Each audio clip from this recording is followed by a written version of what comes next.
a la par en este momento. Entonces, estando los webinars de 12 y 23, es realmente una satisfacción estarmos todos aquí reunidos y para escuchar los grandes logros, el trabajo magnífico de José Villar. Y quien hará la presentación, doctor José Villar, entonces, es Kia Bella, a quien agradecemos muchísimo por estar aquí, entonces, prestigiando también y haciendo la presentación formal del doctor José Villar. Muchas gracias. Bueno, muchas gracias a Cristian y a Marcus por haberme invitado a participar como presentador de José, que es nuestro invitado de hoy. Para empezar, diré que lo conozco desde mediados de los 70, cuando yo estaba haciendo un posgrado en Nutrición y Salud Pública en INCAP, en Guatemala. Él llegó exilado de Argentina, corrido por aquella dictadura asesina. Coincidió su llegada con la de José Belizán, ambos amigos y obstetras egresados de la Universidad Nacional de Rosario. Como una forma para insertarse en ese mundo de investigadores que era el INCAP, quisieron conocer la epidemiología de la toxemia, enfermedad hipertensiva del embarazo en Guatemala. Para su sorpresa, no lograban identificar casos. En resumen, finalmente, luego de investigaciones básicas y de campo, presumieron que el calcio presente en las tortillas de maíz podría estar involucrado. Saben que para hacer digerible el grano de maíz se lo somete a un largo proceso de cocción con hidróxido de calcio. Y actualmente, y gracias a esas múltiples investigaciones, sabemos que toxemia y eclampsia están fuertemente ligadas a la baja presencia de calcio en la dieta, y por ello la OMS recomienda la suplementación de la dieta de la embarazada con calcio como modo de prevenir esa complicación. Villar realizó la maestría en nutrición en el INCAP y en Harvard University. Posteriormente fue profesor asociado de salud pública y obstetricia en Johns Hopkins, y en 1985 y 86 fue jefe de división de nutrición y salud en INCAP. Luego, y hasta 2006, fue coordinador de salud materno y perinatal de OMS, con sede en Ginebra. Desde entonces, entre otros logros, fundó la Biblioteca de Salud Reproductiva, con evidencia y revisión sistemáticas realizadas en la colaboración Cochrane. Esta biblioteca pública y gratuita se distribuyó primeramente en formato CD, pero luego, por las facilidades y la universalización de Internet, se dejó de distribuir y actualmente se encuentra libre online.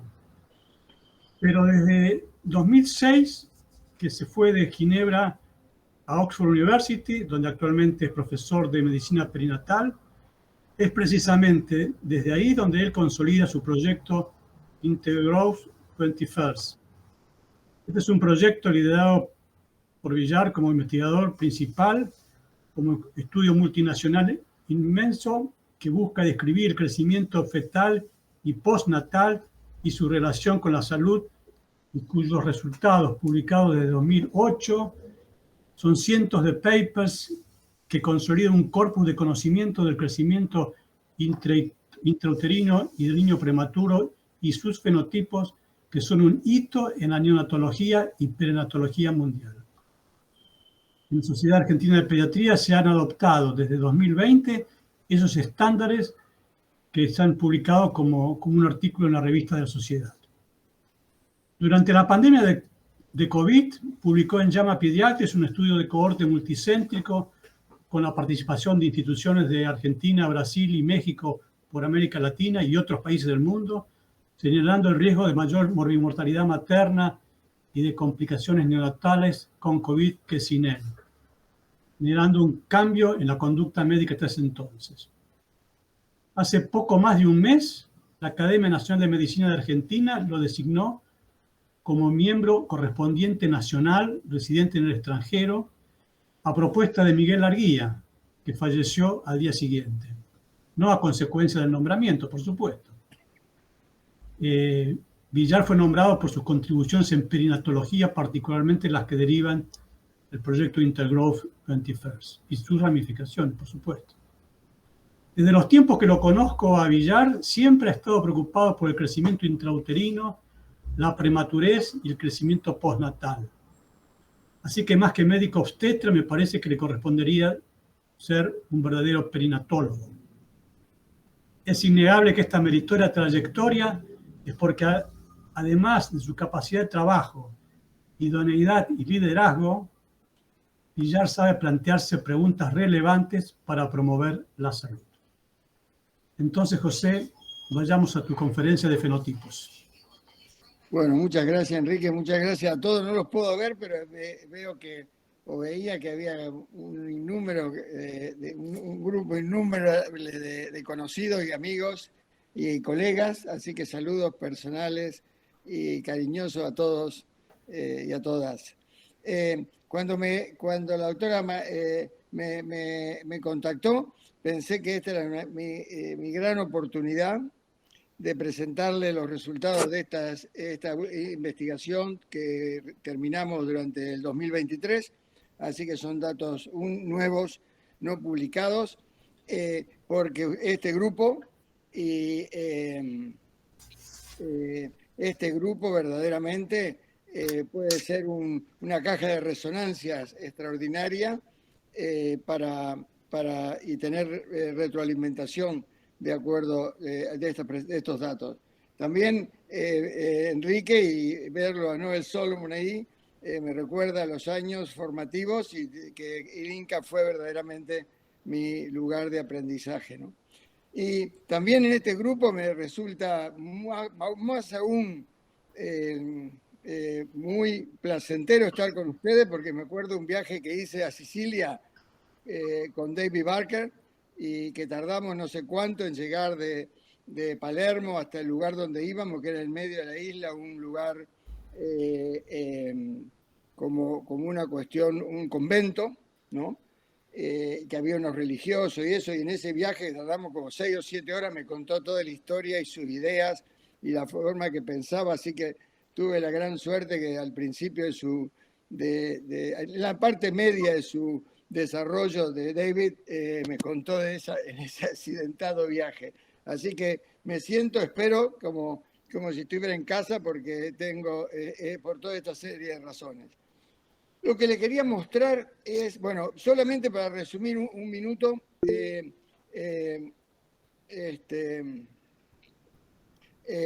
como dijo Enrique, Intergrowth es un estudio multicéntrico que cubre distintas áreas y distintas instituciones, pero lo que hemos tenido suerte también es convocar a bastantes líderes específicos de cada área, así que digamos este mapa resume la contribución internacional de todo este grupo, y que yo solamente soy la voz cantante en bastantes oportunidades. Pero esto es lo que es, este es el espíritu multicéntrico que viene desde nuestros orígenes en los estudios multicéntricos de la OMS en Ginebra. Y este estudio ha hecho, básicamente, les resumo para que tengan una idea del contexto, este estudio ha hecho fundamentalmente 2 estudios. Uno que es la parte, digamos, mujeres sanas, si ustedes quieren, que fueron todas las mujeres nacidas y todos los recién nacidos en 8 áreas geográficas, con un total de 59.137 madres y sus correspondientes hijos. Y otro grupo que son la población general de mediano o alto riesgo, que eran mujeres, 4.125 mujeres y sus respectivos niños en 7 centros, y que tenía un estudio de casos y controles anexado de 6.529 recién nacidos. Estas 2 poblaciones son conceptualmente paralelas, pero en el tiempo no fueron paralelas. El estudio de Intergrowth fue previo, empezó en el 2008, y el estudio de Interbio continuó posteriormente. El estudio de Intergrowth es el estudio en el cual, lo que dijo Enrique, se establece por primera vez normas estándares de crecimiento intrauterino desde el primer trimestre todas las variedades de crecimiento fetal, nutricional materno, y con el seguimiento postnatal hasta los 2 años, y con los estándares de crecimiento y de tamaño al nacer, que son, digamos, el producto más popular del estudio y que tiene miles de citas y que está usado internacionalmente. Y tuvimos la gran suerte biológica, pero también programática, de que este estudio de Intergrowth coincide increíblemente, más o menos unos 10 años, hecho 10 años después, con los estándares de crecimiento postnatal de niños de término de la Organización Mundial de la Salud, que cubría desde el nacimiento hasta los 5 años. Así que de esta manera los dos estudios conjuntos permiten controlar estandarizadamente el crecimiento desde la concepción, digamos, hasta los 5 años de vida. Estos dos estudios tenían, el Intergrowth tenía un grupo de bajo riesgo de 20.486 mujeres, de las cuales tomamos una muestra de 4.600, y después el estudio de Intervallo, que es la población general, también una cohorte de 4.000 embarazos y 6.000 niños de un estudio de casos y controles. Todos estos terminaban en un crecimiento postnatal con una evaluación de crecimiento y desarrollo a los 2 años. O sea que este es el paquete global de lo que Enrique decía que es el estudio de Intergrowth. Hoy me voy a concentrar fundamentalmente en las 4.125 mujeres y sus respectivos nacidos y sus respectivos niños, que constituyen lo que es la parte del estudio fetal de Intervallo. Así que, digamos, esto es lo que le voy a mostrar. Ahora, este estudio tiene una serie de componentes y nosotros nos hemos focalizado en un estudio genómico, en un estudio epigenómico, en metabolomics y después los fenotipos de crecimiento, y todo tratando de resumir o contextualizar que el crecimiento, las alteraciones del crecimiento fetal y las alteraciones del nacimiento prematuro son síndromes complejos y que no son entidades únicas. Y por lo tanto, como síndromes complejos deben ser entendidos dentro de la magnitud de esa complejidad. Y solamente dentro de ese contexto vamos a obtener probablemente resultados mejores en su entendimiento y su prevención. Entonces, les quiero presentar 2 preguntas biológicas del estudio que hemos hecho y que acá, como les dije, terminamos ahora. ¿Cuáles son las preguntas biológicas y los datos que hemos recolectado?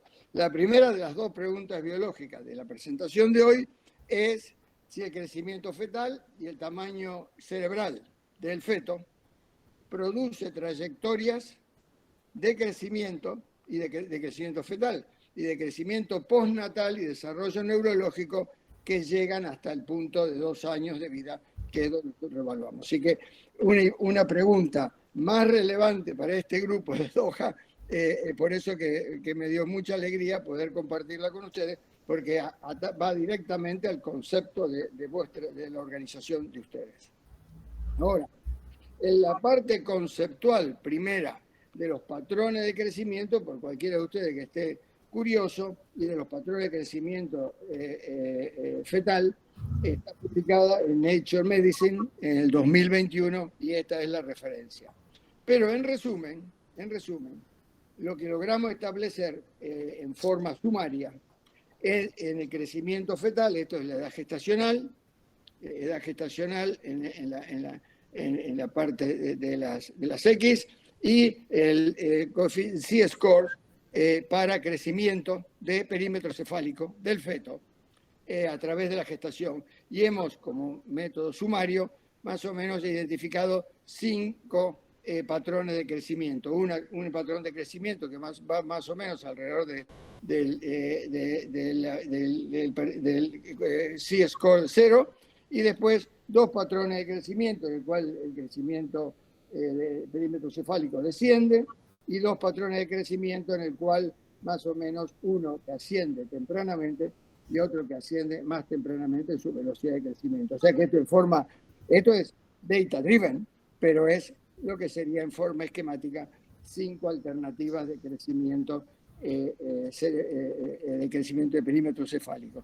Y utilizamos el perímetro cefálico no solamente como proxy de crecimiento fetal, de crecimiento cerebral fetal, pero sino también como medida antropométrica que luego puede ser usada exactamente con su contraparte postneonatalmente. Obviamente, como era de esperar, la línea verde, que es la línea de crecimiento más o menos estándar, es el número mayor de niños, casi 2.000 fetos, y el resto de los grupos están distribuidos proporcionalmente. Lo que quiero hacerle mencionar aquí, dos cosas. La número uno es que fíjense siempre, porque todo el resto de la presentación va a estar relacionado con la línea roja que baja, ¿no?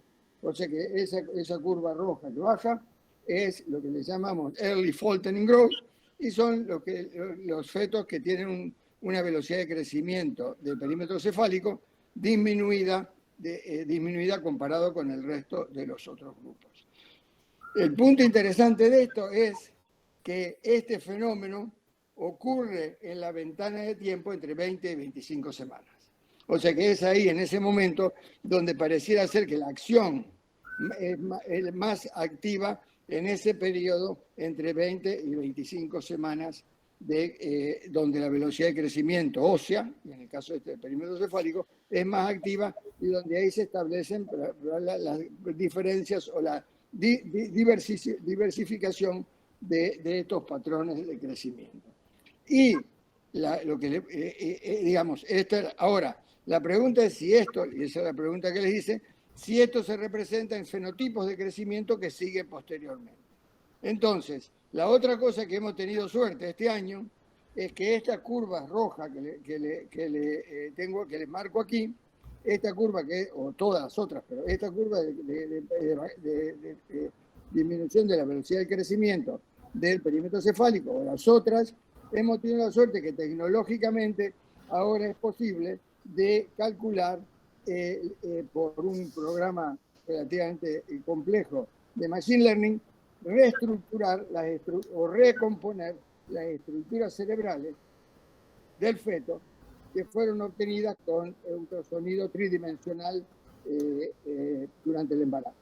Y esta metodología la hemos publicado y tenemos extraordinariamente contentos de haber publicado esta metodología en octubre 25 de este año en la revista Nature, donde recompusimos el crecimiento fetal del cerebro, en cuyas medidas habíamos tomado antes con ultrasonido tridimensional, pero fue posible, y ya tenemos las estructuras más detalladas, con esta estrategia de Machine Learning, reconstruir los distintos componentes.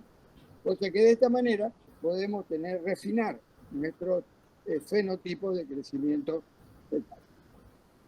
Y esto está reflejado, que es la contraparte a lo que les mostré antes, la parte roja, los colores son los mismos, o por lo menos deberían serlo, los colores son los mismos, refleja este patrón, y si ustedes comparan la curva roja, que es la que desciende, con esta curva marroncita acá que asciende en este periodo crucial, es lo que se ve en esto mismo, que es el volumen fetal total reconstruido a través, como le dije, de la metodología del artículo de Nature, pero esto es el volumen cerebral, del tejido cerebral del feto. Como ven, la parte roja es la misma y también coincide que se divergen aquí a partir de las 20 semanas, y la parte la marrón es la otra que correspondía al perímetro cefálico.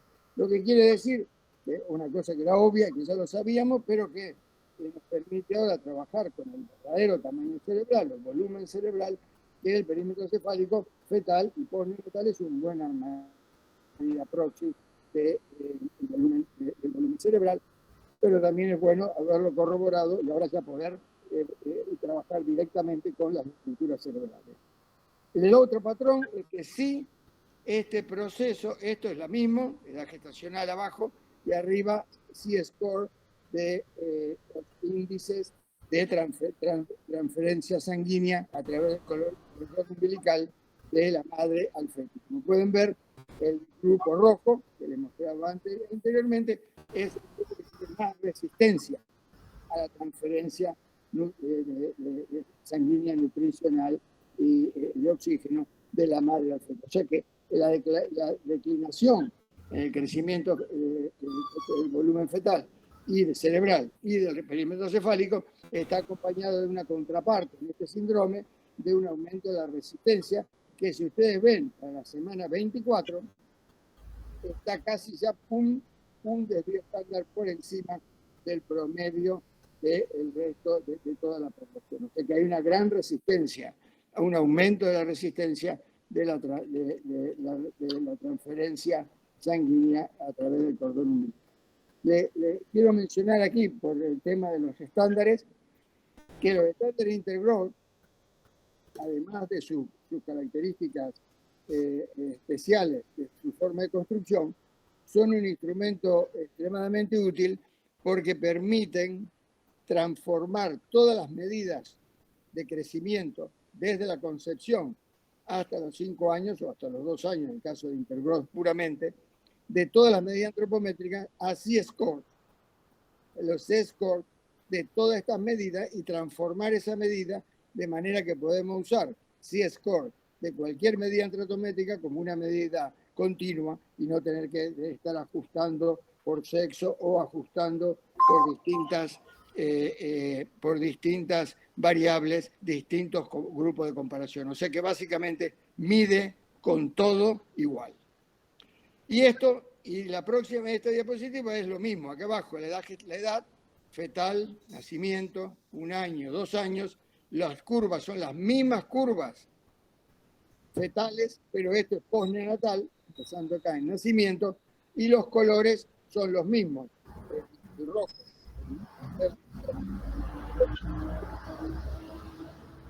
Y de esa manera decimos que el crecimiento del perímetro cefálico, el volumen cerebral total, que empezaba en el primer trimestre del embarazo, se mantiene con una trayectoria track de growth a través de todo el resto del periodo postnatal hasta los 2 años de vida. Y más importante aún, los mismos colores, pero el mismo funcionamiento, es el desarrollo neurológico.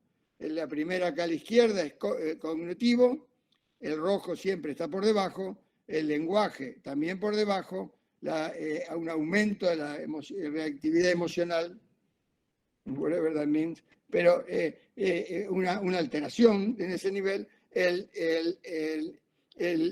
crecimiento motor fino, y después los 2 marcadores de deficiencia de la visión están aumentados, o sea que tienen un aumento de deficiencia de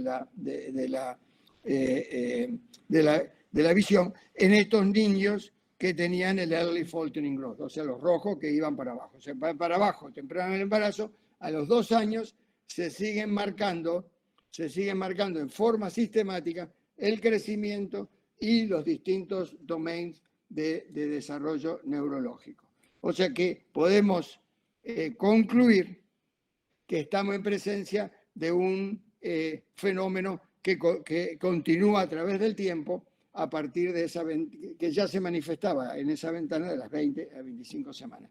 Interesante que teníamos en esta muestra una posibilidad de hacer un Genome-Wide Association Study, y que esto que les estoy mostrando ahora es de Manhattan Plots. Si están familiarizados con Manhattan Plots, son unos plots que supuestamente se parecen a las torres de Manhattan, y que aquí tienen los cromosomas, 22 cromosomas, y los cromosomas X aquí abajo, y aquí arriba el p-value expresado en el logaritmo negativo de un p-value. De manera que se establece un límite de que el nivel de conservador asociado estadísticamente con los 4 grupos extremos, o sea, early faltering growth en el cordón, sangre de cordón, early faltering growth en la sangre materna, y accelerating growth, ¿se acuerdan el marroncito que subía? Y accelerating growth en sangre materna, y básicamente no hay ningún marcador genético, ningún cromosoma, ninguna localización, salvo algunas cosas random por ahí, que determinen un patrón específico de una alteración genética asociada con estos 5 fenotipos. Por lo tanto, concluimos que no hay evidencias en el GY Association Studies de ninguna alteración genética, tanto en la sangre materna temprano en el embarazo o en el cordón umbilical, que podrían ser explicados que asociado con estos grupos de craneales. Por lo tanto, y a un p-value relativamente de 10 a los -8, que es extremadamente conservador, que hay una gran asociación fuerte en la parte genética. Puede ser que con una muestra mucho más grande puedan encontrarse otros signatures, pero esto muestra que de forma global no habría. Por lo tanto, hemos identificado, creemos, con bastante solidez, una serie de fenotipos de crecimiento craneal fetal y de volumen total cerebral que determinan, acá a la izquierda, el perímetro cefálico, aquí en el medio que ya les mostré, el volumen total cerebral, en esto aquí a la derecha, que es la resistencia de la transferencia sanguínea de la madre a través de la placenta al feto, a través del cordón umbilical, sin una evidencia genética que se continúa en crecimiento hasta los 2 años y que determina alteraciones en el desarrollo neurológico. De manera que el concepto biológico, que no es ninguna novedad para este grupo, pero que sí, creo, solidifica el concepto y lo expande a lo que David pensó décadas allá pasadas, lo expande y lo solidifica en otros conceptos más refinados de acuerdo a la tecnología actual, que el crecimiento craneal por perímetro cefálico o el volumen cerebral establecen patrones que ya divergen ante las 25 semanas y que se mantienen en la misma trayectoria hasta 2 años postnatales.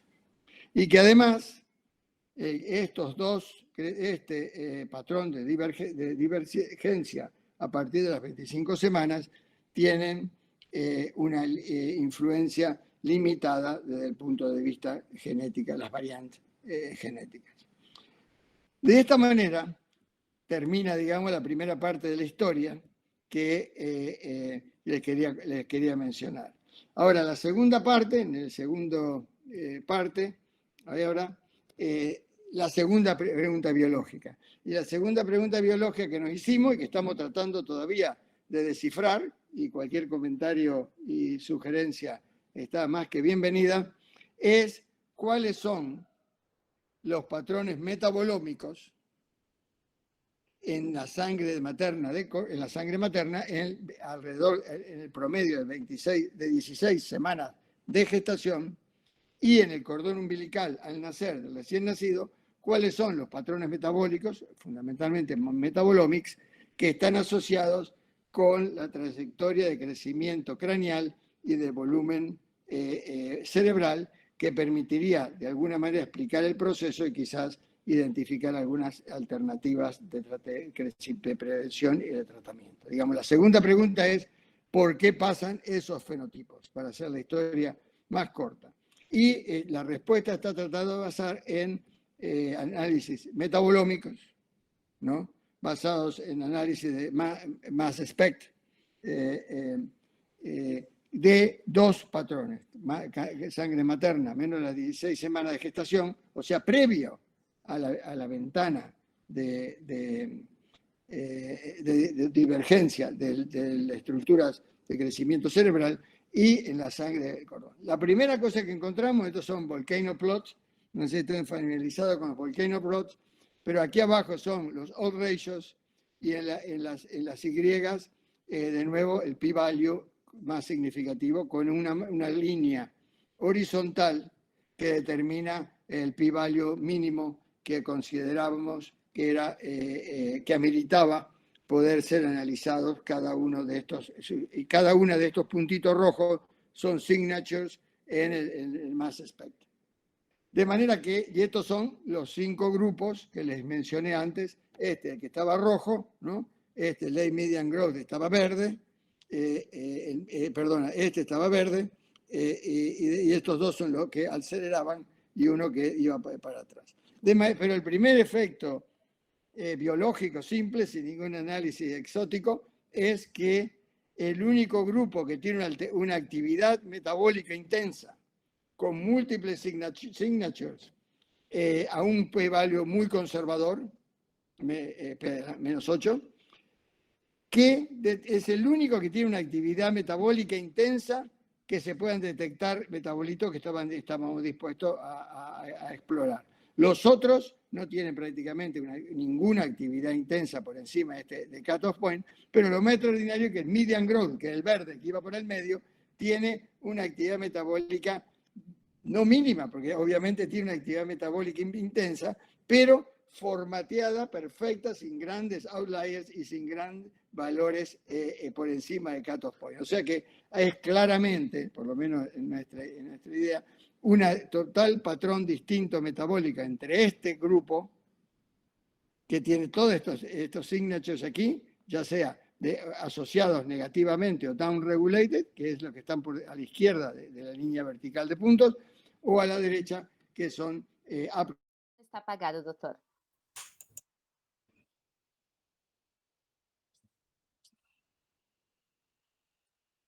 Está en silencio, profesor Villar. Esto. Perfecto. Ahora estoy de vuelta. Sí, perfecto. ¿Se ve la presentación? Todavía no. No, lo vemos solo a usted y lo escuchamos a usted. Bienvenido, José, nuevamente. Escucha, espera que me conecto de nuevo. Disculpa, ¿por dónde habíamos quedado? Como decía. Bueno, estábamos empezando a contestar la segunda pregunta. Estaba con el Volcano Plot. Exacto. Como decía Unamuru, como decíamos ayer.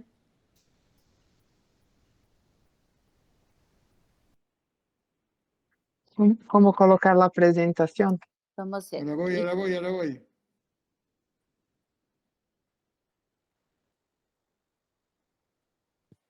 Ahí ya está cargando.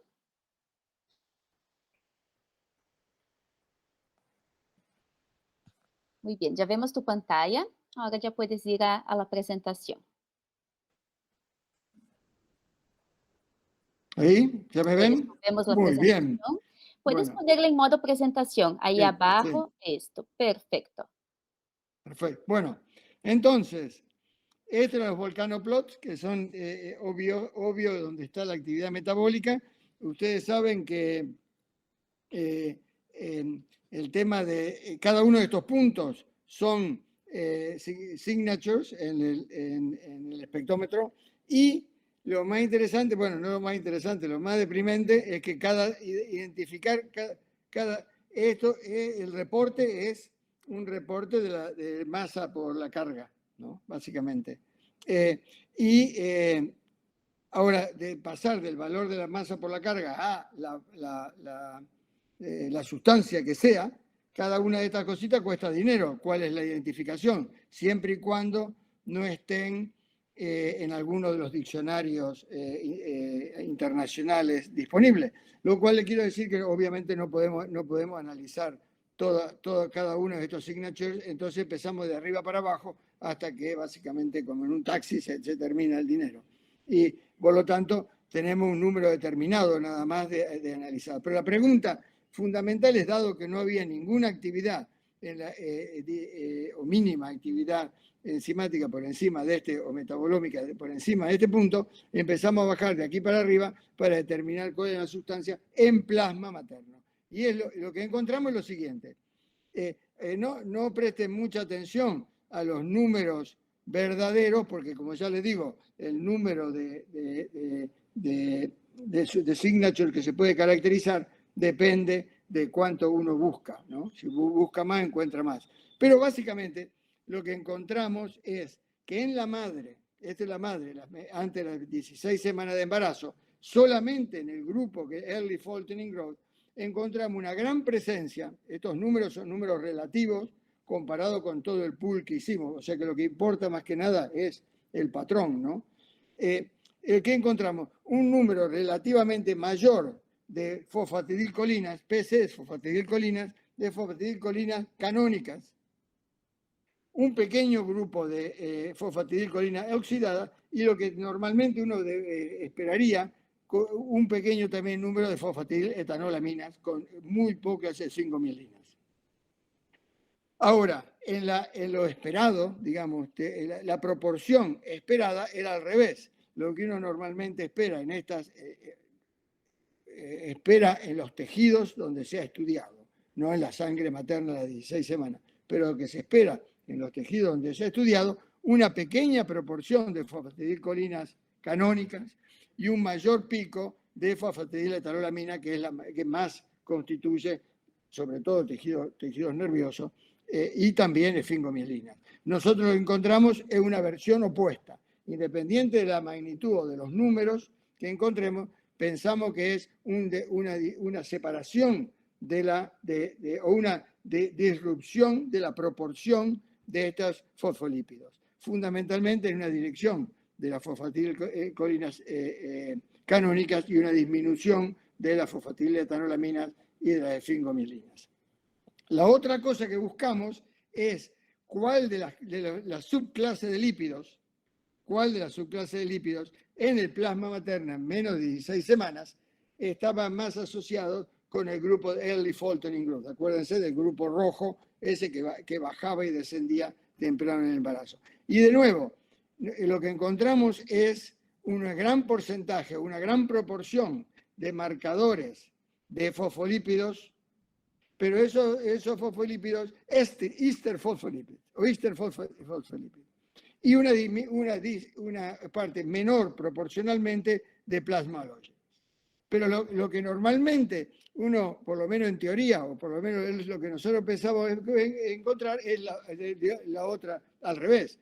Los plasma halógenos están mucho más presentes y que hay el proporcional de los ester lipids era más pequeño. O sea que ya sea en la relación de fosfatidilcolina, fosfatidiletanolominas y la relación dentro de las subclases de lípidos, de los ester lipids, de plasma halógenos, encontramos una reversión de lo que por lo menos esperábamos proporcional de estos fosfolípidos en plasma materno. En otras palabras, que el grupo de Fetal Cranial Early Faltering Growth, el rojo que iba para abajo, en plasma materno, menor en las primeras 16 semanas de gestación, recuerden que la divergencia ocurría entre 20 y 25 semanas, estaba constituido de un desbalance lipídico o de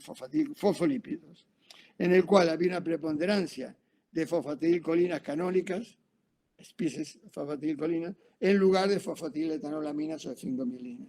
Y después que habíamos ether lipids, básicamente POs, subclass, en lugar de plasma. Ese es el primer patrón que encontramos.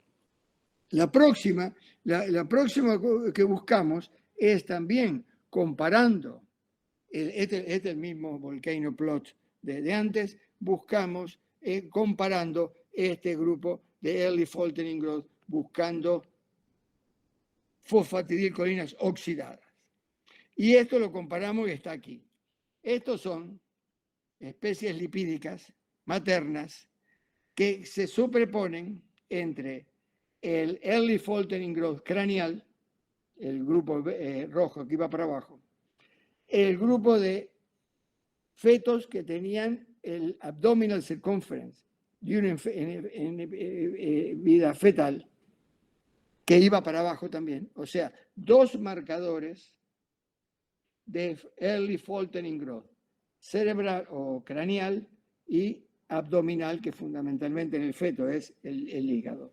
Y después comparado con un grupo que tenía el crecimiento abdominal acelerado. Todos son los mismos fetos que les mostré antes, nada más que en estos buscamos específicamente el crecimiento fetal abdominal acelerado y no acelerado. Y lo teníamos que hacer así porque no teníamos Early Faltering Growth acelerado con marcadores suficientes. Pero lo que le quiero mostrar que lo que hay es, estos de aquí arriba es un upregulation, esto, o sea, los odd ratio que le mostré en el volcanoplot por encima de 1, y estos que están aquí son todos los marcadores fosfatidilcolinas downregulated. Pero lo que encontramos es que lo que más claramente separa el early faltering growth, ya sea craneal o abdominal, de el accelerating growth, en este caso abdominal porque no teníamos craneal, lo que más los clasifica, y estos son sustancias que están presentes en los tres grupos. Los tres grupos tienen estas mismas, seleccionamos solamente the signatures que están presentes en los tres grupos. Y cuando analizamos lo que están presentes en los tres grupos, hay un patrón marcado, que hay un upregulation de oxidized phosphatidylcholine, muy pocas canólicas y un 5-hit, que también es una versión de oxidized. O sea, que en los phosphatidylcholines que se presentan y se superponen en tres grupos: crecimiento craneal, crecimiento abdominal deficiente y acelerado, se presentan en forma de mirror, upregulated, oxidados, en un proceso de oxidación en el grupo de crecimiento deficiente, con un proceso de baja activación de oxidativa en el grupo de acelerada de growth. O sea que lo más importante es que se replican uno en opuesto que el otro, las mismas sustancias, estas son las mismas fosfatidilcolinas. De manera que los fosfolípidos en early maternal plasma tenemos un patrón aumentado, upregulated, de fosfolípidos oxidados en el grupo craneal y abdominal que tiene la deficiencia de crecimiento, early faltering growth, y un downregulation en el grupo que tiene accelerated. Y aquí terminó la parte materna. Lo que le quiero mostrar un poco ahora, si tenemos un minuto más, es qué pasa con las sangres fetales, la sangre de cordón, que representa más la actividad fetal, aunque no es probablemente puramente fetal, pero la sangre de cordón es más fetal que la sangre, las muestras de plasma de la madre antes de las 16 semanas. Y estos son los mismos volcanoplot, los mismos grupos, pero son solamente sangre, plasma del cordón umbilical al nacer, de los mismos grupos, con los odd ratios de aquí, exactamente el mismo volcanoplot, con una gran actividad metabólica en early faltering growth, el mismo patrón en el median growth, y el grupo de accelerating growth tiene también un upregulation en estos grupos. Entonces lo que hicimos fue tratar de ver qué moléculas se superponían entre estas dos, todos estos puntitos son cada uno de su signature, qué moléculas estaban superpuestos en estos dos, y aquí y en estos dos, identificar esas moléculas y ver cómo se comportaban, tanto en este grupo como en el otro grupo. No sé si lo explico, es buscar cuáles se superponen en este grupo, con este grupo, y de esas ver cómo se plantean en los dos grupos. Y esto y comparado en los dos extremos, el grupo que va para abajo, de early faltering growth, con el grupo que va para arriba, accelerated growth. Y esto es lo que encontramos. Identificamos 33 moléculas que estaban presentes, eran comunes para ambos, el crecimiento deficiente y el crecimiento acelerado, que estaban exclusivamente en el umbilical cord, no están en la sustancia materna. Y el patrón de esta, digamos, solamente el umbilical cord, exclusivo del umbilical cord y exclusivo de los dos grupos que divergen. Y estas 33 moléculas. Y lo que encontramos es que hay un patrón opuesto, sistemático, en toda esta sustancia. Acá está toda la sustancia, después vamos a ver un poco más en detalle, pero un patrón, entonces, que hay 7 que están upregulated en el accelerating growth y están downregulated en el accelerated growth. Y así y opuesto. O sea, que un grupo que lo tiene acelerado, lo tiene desacelerado en el otro grupo, y así viceversa.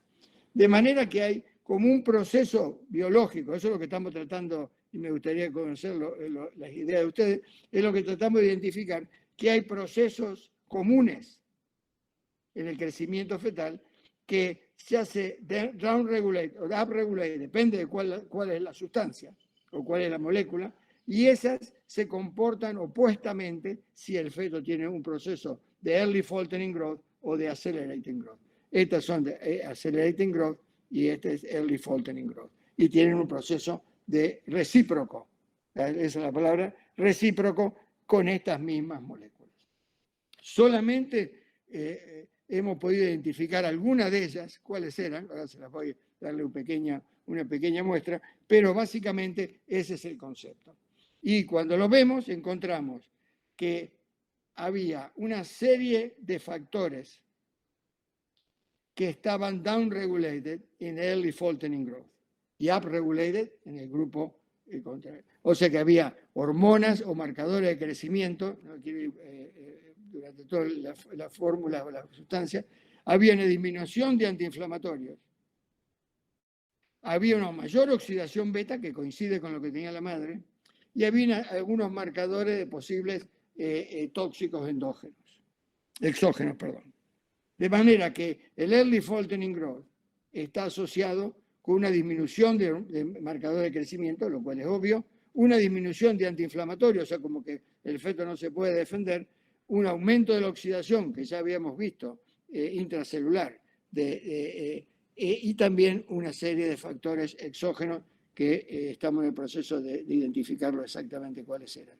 Y la otra cosa que es, como si fuera una respuesta al crecimiento fetal deficiente, un proceso nutricional con una disminución de aminoácidos, de glucosas, dos hexosas que estaban disminuidos, y de lípidos, con un aumento, marcadores de aumento de la reabsorción ósea y con un aumento de la degradación del colágeno. O sea que el feto que tiene la línea roja que descendía estaba puramente asociado, no en la madre, es puramente asociado con este proceso, disminución del crecimiento, disminución de los procesos antiinflamatorios, aumento de la oxidación, posibles tóxicos exógenos y después marcadores nutricionales, disminución de aminoácidos, de glucosa y de lípidos, y también un aumento en la reabsorción ósea y de la degradación del colágeno. En otra pregunta, esta era la pregunta inicial que le había hecho, cuáles eran los factores metabólicos, y podemos decir que el crecimiento fetal desacelerado en las primeras, en esa ventana de tiempo de 20 a 25 semanas, está asociado con una disminución, con un patrón en la sangre materna, el plasma materno, antes de las 16 semanas, o sea que prácticamente un mes antes de que se aparezcan los fenómenos de crecimiento fetal, con un desbalance de fosfolípidos, con un aumento del estrés oxidativo en forma inversa al que se ve en el grupo de crecimiento acelerado, y con una serie de marcadores plasmáticos del cordón, básicamente 6 de ellos relacionados con un crecimiento o con una alteración del crecimiento, y con 6 que son marcadores del estado nutricional fetal. En resumen, esto es una investigación internacional, crédito para todo el mundo, que solamente puede hacer con la colaboración de la gente, que los síndromes perinatales son síndromes complejos, no hay silver bullets, y que fundamentalmente ya se ven manifiestos antes de las 25 semanas del embarazo, y en la madre ya se ven manifiestos para las 16 semanas del embarazo. Hay un desbalance metabólico y con factores ambientales, y que tienen un componente genético relativamente limitado. Con esto paro. Espero que no me haya excedido mucho en el tiempo alocado. Hola. Fantástico, fantástico, ¿Están ahí? profesor. Excelente. Estamos aquí muy felices. Excelente. ¿Quieres dejar de compartir la pantalla? Que ahí puedes vernos. A ver. Ujú. Bueno, aquí estoy. Hola. Pues, ahí, sí. Y si quieres, puedes clicar ahí en el cuadrito con la flecha y poner para parar presentación también. Exacto. Perfecto. Buenísimo. Bueno, Espectacular, profesor. Ya tenemos aquí una fila para hablar con usted. Cor- Es Alejandro, nuestro primer invitado. Cortar el internet no fue a propósito, ¿eh? no, yo pensé que No me quería liberar de ustedes, pero no me animaba a cortar no, el internet. no te lo vamos a permitir. ¿Qué tal, José? Es un placer escucharte como Muy bien, siempre. Alejandro. Eh, Espero que esto sea el comienzo de una colaboración entre nuestra sociedad regional y con vos en particular y con el Centro de Perinatología. No sé si sabes que en el 2025 se va a realizar el Congreso Mundial de Doha en Argentina, que la sociedad regional que preside Cristian Mate en este momento es la encargada de la organización del mismo, así que creo que después de esta maravillosa charla y ya conociendo todo lo que conocemos de tu trabajo, podamos establecer lazos para seguir trabajando en conjunto con todos nosotros. Bueno, yo tengo dos preguntas. Una era si el crecimiento y el decrecimiento de estos fenotipos es homogéneo o es a expensa de algunos territorios en particular. Esto, y si esto tiene alguna asociación metabolómica o con las alteraciones del neurodesarrollo a los 2 años. Y la segunda, ya las hago las dos juntas, es si estos procesos de aceleración y desaceleración del crecimiento son solo a nivel de perímetro cefálico, sino también a nivel de talla y peso, y si se asocian con alguna condición particular de salud de la madre. Bueno, espero tu respuesta, pero es un placer vernos en mejores momentos como es este, y como siempre un placer escucharte. No sé si quieren hacer una lista de preguntas y por si así al contestar a todos juntos o así nomás empezamos. ¿Quieres Pues, ¿Cómo lo como prefieres? quieras, ¿cierto? Lo de territorio es interesante porque es una pregunta de región, ¿no? Me imagino. Exacto. Es interesante porque es una pregunta muy difícil de separar, porque en realidad ¿cómo decirlo? El lugar geográfico, en este caso no es nada más que un marcador proxy de patología, porque vivir en un lugar hay distintas patologías que en otro lugar, o sea que es lo mismo que, en otras palabras, que si uno dividiera con infección, no infección, malnutrición, no malnutrición. Perdón, José. Yo me refería a territorios cerebrales, por ejemplo. Si el crecimiento tiene que ver con cerebelo, con núcleos de la base. Sí. Bueno, sí. Lo también es muy interesante, a través puedes también hacer un comentario de lo que estabas diciendo, también me resulta muy interesante. Ese es el problema. Entonces, obviamente, para buscar, digamos, infección, digamos, malaria, solamente puede haber malaria en los lugares donde hay malaria y después los grupos control. Entonces uno empieza a dividir ahí, se convierte como una tajada de salame, que al final no es muy difícil.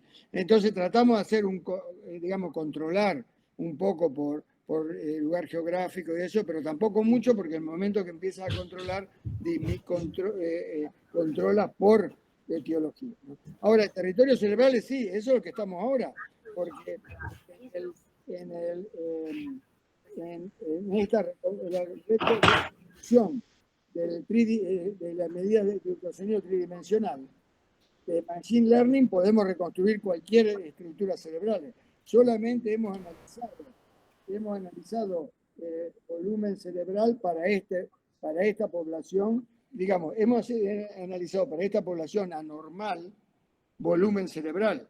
Pero en el artículo de Nature que te mostré antes, en eso ahí tenemos todas las estructuras cerebrales. Y ese artículo está muy bueno porque muestra ya una alteración, o mejor dicho, se demuestra por primera vez cuán temprano hay la lateralización en distintas áreas cerebrales. O sea, si el artículo ese que les mostré en Hecho, que realmente se los recomiendo, está muy bueno y es bastante largo y complicado, pero la metodología sobre todo, en eso nos permite determinar estructuras cerebrales fetales, más o menos a las 14 semanas del embarazo, donde ya hay lateralizaciones. Entonces ahora lo que estamos tratando, eso es la población normal, eso es intergrowth normal, digamos, son los estándares, si tú quieres. Ahora vamos a tratar de aplicar eso mismo a esta, ya tenemos los datos, ahora falta analizarlo, a esta población anormal.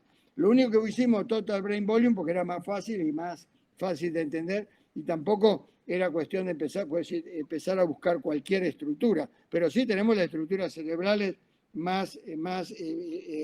sobre todo tenemos mucho del proceso de maduración de la fisura de Silvio. Sí, quizás cerebelo y los núcleos de la base pueden ser estructuras. El cerebelo sí, también, pero también ahora estamos bastante focalizados, ya sea en el lóbulo frontal y en la maduración de las fisuras del Silvio. Y tenemos, es extraordinario porque la maduración más avanzada de la fisura de Silvio en los fetos normales, ya para las 25 semanas está terminada.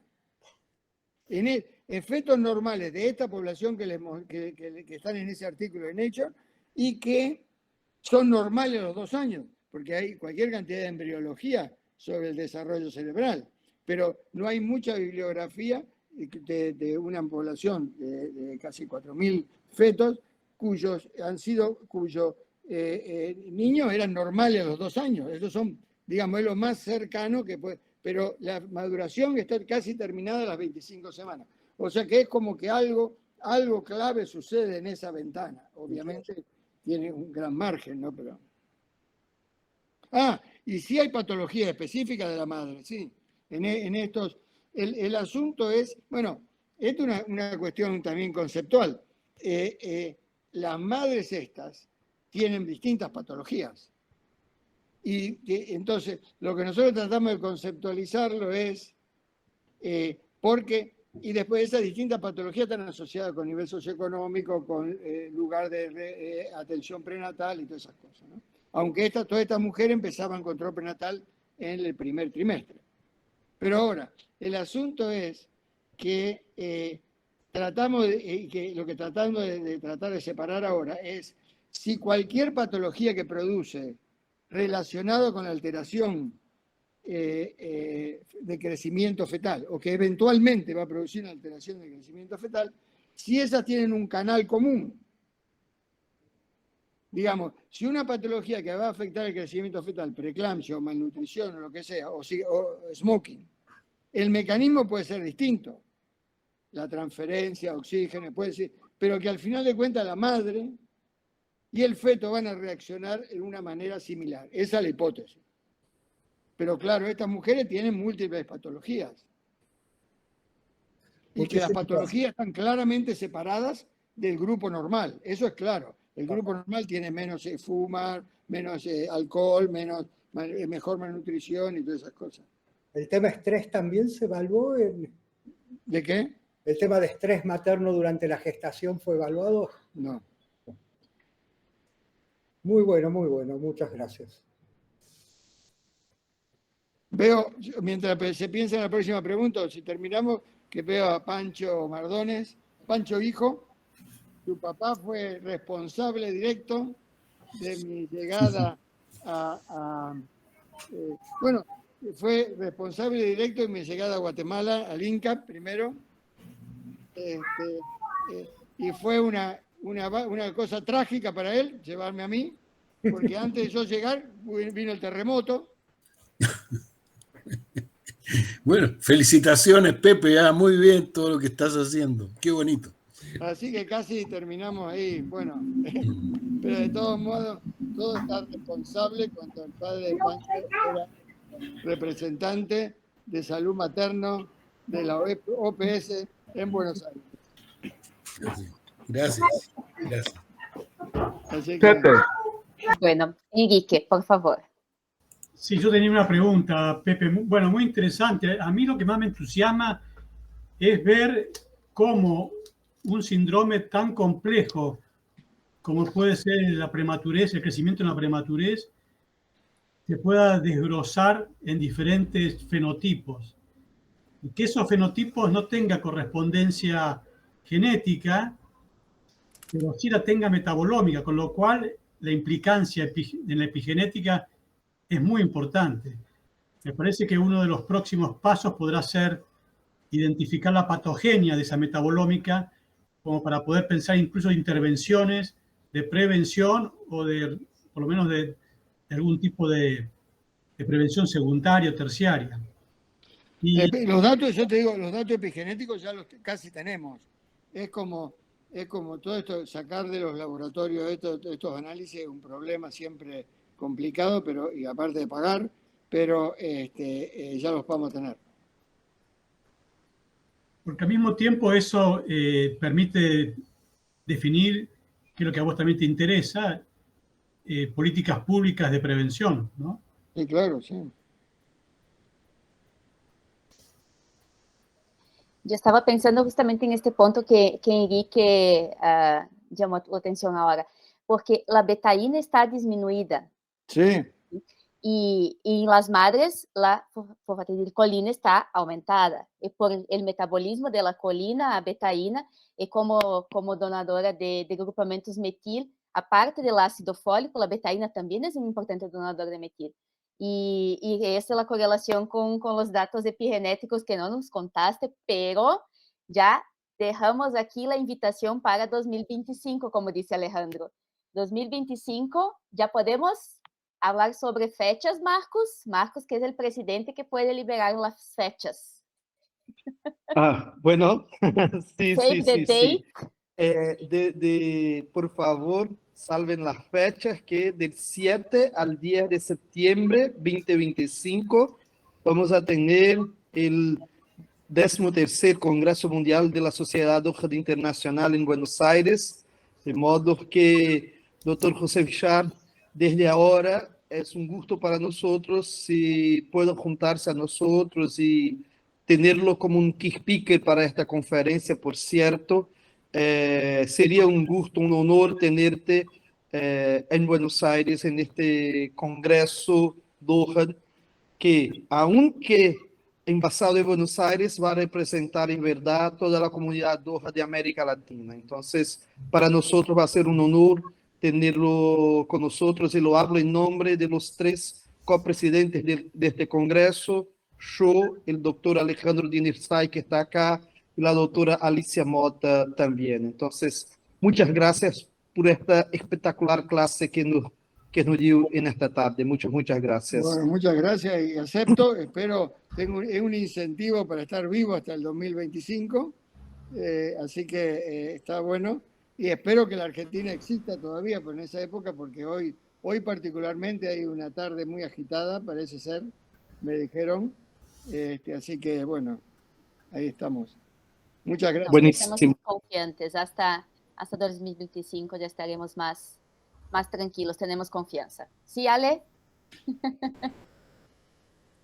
Está apagado tu micrófono. Me parecía que el doctor Noel Solomon, no sé si, me parece que quería hablar, ¿no, Noel? Sí, tengo una pregunta más básica. Y Por favor, adelante. De intergrowth, de su estándar de crecimiento, usted dice que no hay diferencia entre sexos. Mujeres y hombres están, entre comillas, puliados. No. ¿No? No, me equivoqué. No dije eso. Dije que el uso de los estándares de Intergrowth y la estimación de C-scores permiten... O sea, son ajustados. Ajustar, exactamente. Ok, y Enrique, la última vez cuando saliste de Guatemala te fuiste a Arabia Saudita, ¿no? así es. Y mire los problemas que tenemos en el Medio Los Oriente. líos que armó ahí solamente con un año. Sí, un año que tanto daño. Tuve 2 años en Arabia Saudita. 2 años.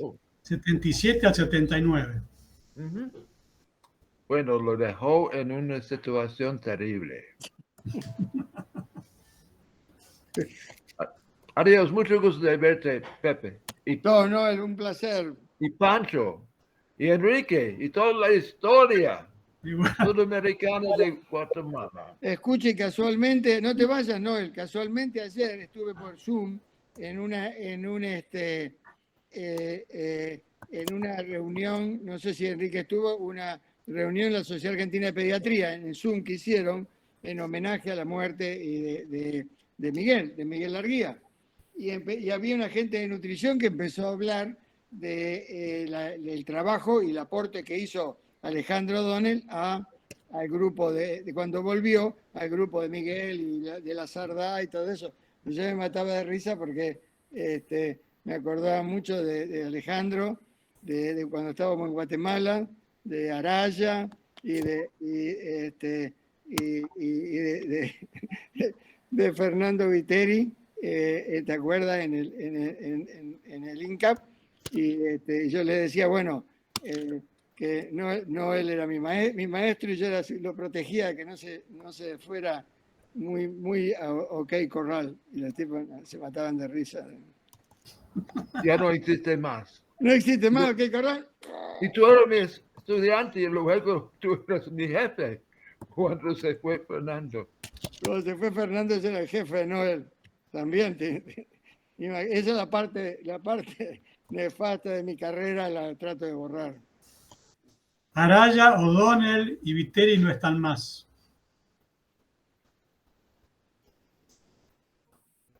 Un abrazo, Noel. Bueno, ¿alguien más?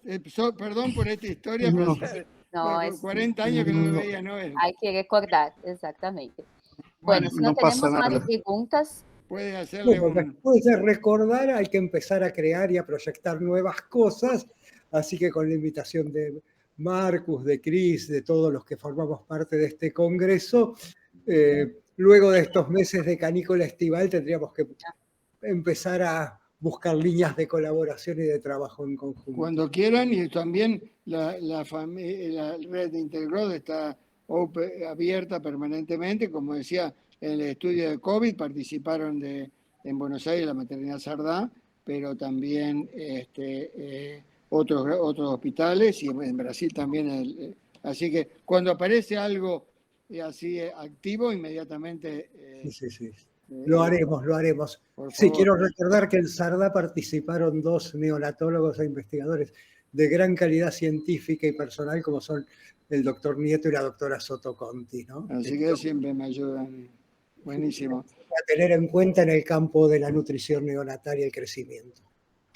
Jóvenes, buenísimo. Bueno, muchos les propongo saludos. que Jóvenes aparte. antes de finalizar, me gustaría tomar una foto de esta celebración de fin de año, antes de Navidad. Quien quiere puede prender las cámaras y vamos a tomar entonces una foto. ¿Qué hay que hacer? La veo. Sonreír, podemos sonreír pese a las crisis y a todo lo demás para terminar el año con una sonrisa. Verdad. Sí, estamos todos. Estamos todos. Vemos a Silvana, ¿cómo estás? Fabiola con una sonrisa muy Sí. importante. ¿Cómo estás, Fabiola? Bueno, Escucha, antes que se vayan, que nombramos a todos estos anteriores, pero también olvidé de nombrarlo, ahora que lo veo, me acordé de Pancho, a nuestro gran amigo y querido colaborador Ricardo Huawei, que también desembarcamos, bueno, el segundo desembarco en Inca fue con Ricardo Huawei en el 85. Así hay que- muchas historias, por cierto, que contar y que contarla. Y quizás eso también puede ser una buena sesión, o sea, aprender desde ustedes un poco de cómo fue construida la forma o la atención materno-fetal en Latinoamérica, entre los que quedaron en Latinoamérica, los que se fueron a otras partes, pero que siguieron trabajando con la gente de Latinoamérica, como nosotros hemos enfatizado en el tema de nuestro congreso, profesor Bichat. El lema del congreso es Doha, a Bridge towards One Health, porque comprendemos que la conjunción de estos dos conceptos muy importantes, el Doha y One Health, nos puede llevar a discusiones bastante importantes.